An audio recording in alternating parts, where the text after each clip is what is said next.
Here's the story crafted exactly to your structure and tone request.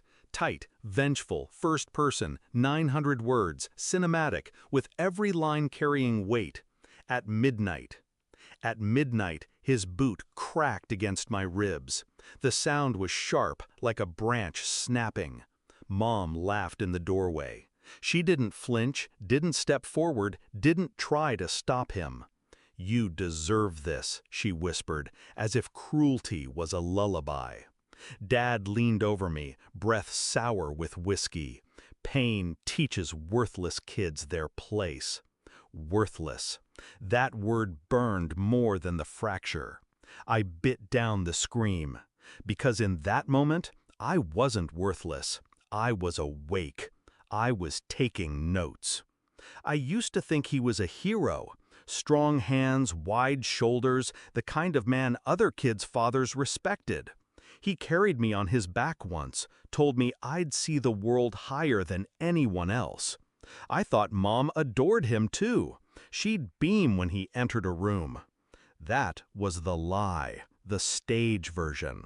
Behind closed doors, love vanished. His praise turned to orders. Her smiles became smirks. And me? I became the punching bag, the scapegoat for every disappointment they couldn't face in themselves. The first time he hit me, I cried. The second time, I apologized to him for making him angry.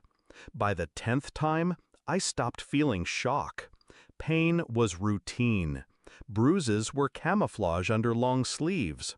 But the night he broke my ribs, something shifted. I didn't cry. I didn't apologize. I memorized everything. His stagger, Mom's laugh, the way he enjoyed breaking me down. And I knew, if pain teaches lessons, then I had learned mine.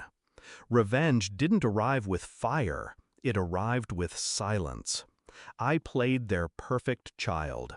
I did chores. I answered yes, sir, and sorry, ma'am. I smiled at neighbors so no one suspected. I tucked away my anger like money in a secret vault. And I started planning. I kept receipts, hospital bills, bruises photographed on my own phone, recordings hidden in a school folder on a USB drive. Every insult he spat, every time she told me I was nothing, I collected proof. Evidence became my armor, and patience became my weapon. I waited. I grew, quietly, strategically. The chance came on Dad's birthday. The house filled with his coworkers, his boss, his friends from the lodge. Everyone saw him as the family man. Mom wore pearls, kissed his cheek, played her part. I carried out the cake. My ribs still ached when I set it down, but my smile didn't crack. He raised his glass for a toast. That's when I pressed play. The speaker I had hidden in the living room came alive with his voice, slurred, venomous, undeniable. "You're nothing but dead weight. Pain teaches kids their place. You deserve this." Mom's laugh echoing behind him. The room froze. Forks clinked against plates. His boss's smile collapsed. My mother's pearls suddenly looked like a noose. Dad's face drained of color. He lunged toward the speaker, but I was already at the door. Calm, steady, watching their empire burn. It wasn't enough. Not yet. The police report followed. Child Protective Services.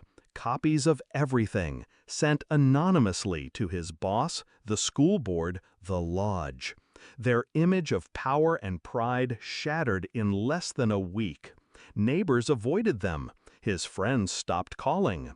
Mom's social circles dissolved overnight. Then the final blow, the arrest, assault charges, evidence undeniable. The courtroom smelled of dust and disinfectant, but to me, it smelled like freedom. I sat straight-backed while he squirmed under oath. Mom tried tears, but the recordings cut through her lies. The gavel came down. Years in prison. Do you know what real power feels like? It isn't shouting. It isn't a fist. It isn't fear. It's silence. It's the moment the man who swore pain would teach me realizes I learned more than he ever intended. That I took his lessons and sharpened them into knives.